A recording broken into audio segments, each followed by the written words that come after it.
Hello my people, I hope you guys are well and I hope you guys are staying safe. If you're an OG, welcome back, I missed you.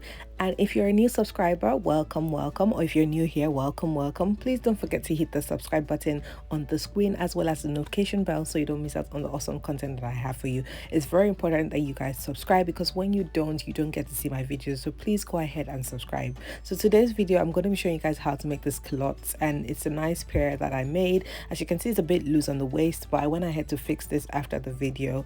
So go ahead and watch this video if it's something that you're interested in. It's going to be broken into two parts. The first part is where I teach you guys how to make the pattern, and then the second part is when I teach you guys how to sew it. Shout out to the subscriber of the week in person of Toyosi Gray. She's my friend and she has moved to Canada and she sews really well, so give her a try if you're in Canada. Let's dive right into the video, guys.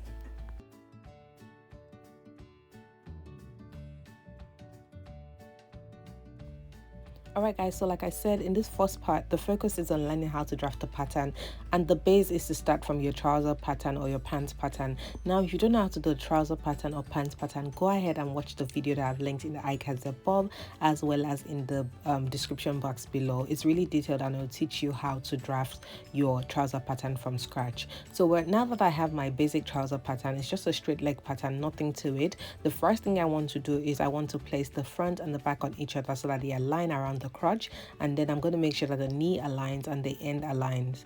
Now the importance of this is for me to cut out the length and just make sure that it's equal on both the front and the back pieces. So go ahead and make sure that they align, and then go ahead and mark out the desired length that you want for your culottes. So for some people, they want it to get to the knee, for some people below the knee, for some people above the knee. Well, above the knee is not necessarily culottes anymore, but for me I wanted it to be below the knee, about 4 or 5 inches below the knee. So after marking the desired length that I wanted, I went ahead to cut off the excess. To be fair, it's more than 5 inches below the knee, but you get it. I went ahead to mark out the line that I wanted and cut off the excess. So this is where I'm cutting off the excess of the pattern. Now I'm not going to throw this away because I'm going to attach it to my pattern later and then use it for something else. But like I said, I think that you should repurpose your patterns. Don't throw them away, just keep it. You can always use like paper tape or masking tape to put it on. So starting with the front piece, the first thing we're going to do is you want to make sure that your front piece is ready, and there are two methods to do this. You can literally just draw like an A line from the hip area and from the crotch. However, I like to do something called the slash and spread method. For the slash and spread method, locate the dart apex and square down. So essentially just draw a straight line from the dart all the way down to the end of the pattern, and then go ahead and cut it open like I'm doing right now. The essence is just like the name, just to slash it, which is what I'm doing at the moment, cutting it, and then you're going to spread it open. But you can see that I stopped at the dart apex, so don't cut through your dart, stop at the dart apex. Now you have the option to kind of close out the dart if you don't want a dart when you sew it, and as you can see, it's opened up a bit wider. However, I wanted to keep my dart in the pants or in the culottes that I'm making, so I didn't close my darts. Like I said, it's an option if it's something that you want. So this is what it looks like when it's spread and it's not out of shape. I use my pattern waist to kind of hold it in place, and this is what I expect to see. So now we're going to be transferring this pattern onto a new or fresh piece of paper. So go ahead and get another piece of pattern paper that is wide enough. So you measure, I advise that just make sure that it's a little bit wider because we're also going to be putting some more space around the side and around the crotch area.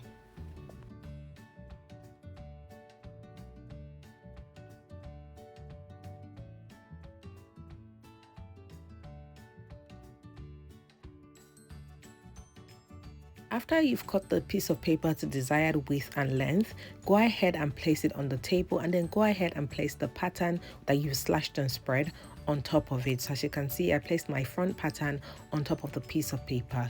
Now using your pins, go ahead and place it, hold it in place. Now if you don't have pattern weights, you can always use your pins, and if you do have pins, you can decide to just use your pattern weights. As you can see, for the top, I decided to use pins because I wanted to hold it firmly, and then when I had to use pattern weights all through just to make sure that it's like evenly distributed.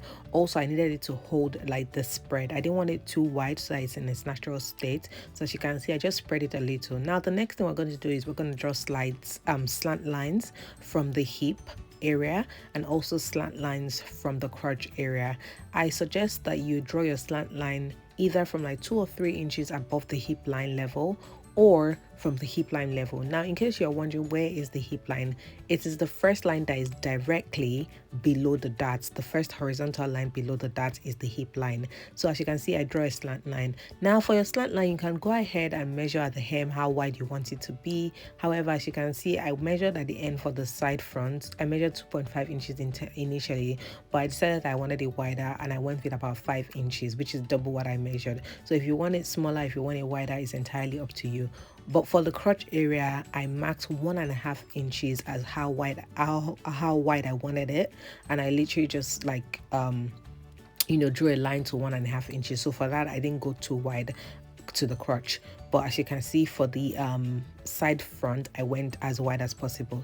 Now after doing that, make sure the ends are straight, because you've kind of slashed and spread is it spread or spreaded? Spread it out, guys. English is difficult. Because you kind of slash and spread it out, it's possible that the length just jumps. So go ahead and check that the length is fine and equal, and after doing that, this is what it should look like. After marking that like this, go ahead and cut out your pattern and just cut it out following the lines that you've drawn. So this is what it looks like after cutting out. The next thing you want to do is you want to transfer your darts from your pattern onto the new piece underneath, right? So go ahead and use your tracing wheel to transfer the darts. After transferring the darts with the tracing wheel, go ahead and unpin the pieces so that we can separate it. So we have your actual pattern, which is your straight leg pattern, the one that has the slash and spread thing on it, and then the new one that we've drawn. So unpin it and then go ahead and draw the dart using the marker. So remember that I used the tracing wheel. You can't see it on camera, but I could see the marks that the tracing wheel left. So go ahead and just drawing the darts as it should be, and then label the pattern pieces accordingly. Alright guys, so at this point, I'm sure you must be wondering what the horizontal line is for. Don't worry, it was just for the facing, and to be fair, your facing doesn't need to be this wide. I honestly don't know why mine is about 3 or 4 inches wide. It doesn't really need to be 4 inches. I would say about 2.5 or 3 inches wide, but basically just measure that from the waist and measure that, whatever you want, whether you want 2.5 inches, 3 inches or 4 inches. Now we're going to repeat the entire process for the back piece as well. So from the dart, go ahead and square down onto the end of the fabric, and then go ahead and slash in preparation for the slash and spread method.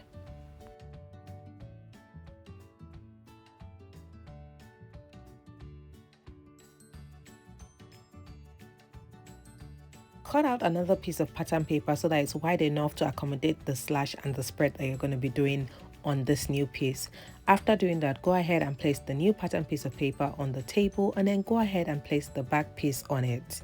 Ensure you place the back piece in a way that you want, and go ahead and make sure that it is spread open. So you need it to be about 2.5 inches in terms of the spread. I don't know if you saw that I measured for the front, and it was about 2.5 inches in terms of the distance between the spread, or in between the spread.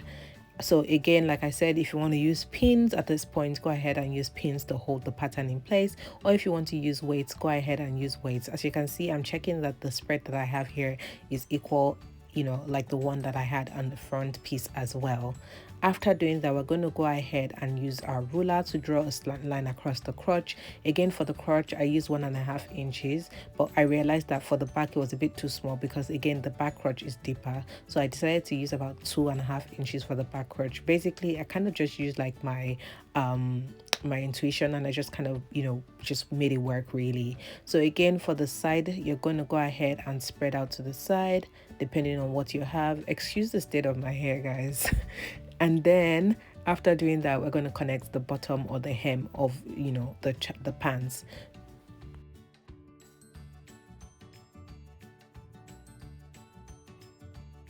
So just for emphasis sake, after slash and spread, it's important that you check that the ends are even and equal. After you do the slash and spread, more often than not, you find out that there's a little bit of a slant around the ends and they're not equal. So go ahead and make sure that they're equal, and then cut out your pattern as shown. After cutting out the pattern, it's also important that you mark your dart. So as you can see, I used the tracing wheel to mark the dart, and then I went ahead to unpin the pattern pieces together, and then I went ahead to draw my dart with a marker on the new pattern piece. Label your new pattern piece as you would. So you want to label the center back, you want to label the side back, you want to label the thing as back, and also you want to mark your facing. So like I said, there's no need for your facing to be as chunky as my facing. To be fair, I don't know why mine was that chunky, but it was. So if you like, go ahead and do a facing of about 2.5 inches by just marking that from the top or from the waistline to where that reaches. So from the waistline you can mark 3 inches down and then just draw a horizontal line like I've done, and that will be your facing. Alright guys, so in the spirit of St. Valentine's, we're going to be working with a lot of red in February, and this series is titled the Made with Love series. So if you haven't subscribed, go ahead and subscribe. Again, I'm going to keep stressing you guys until you guys subscribe. Thank you so much for subscribing, and thank you so much for watching. Okay, so go ahead and place your fabric on the table. Make sure your fabric is folded into 2, so you should be cutting 2 pieces. There's no need for a fold when you're doing pants. And then go ahead and place your pattern on the fabric. Pin your pattern in place, and then go ahead and mark the sewing allowance of 1/2 inch around the crotch, 1/2 inch around the waist, 1/2 inch around the side, and then 2.5 inches around the hem. After doing that, go ahead and cut out your pieces as shown, or go ahead and cut out the fabric as shown.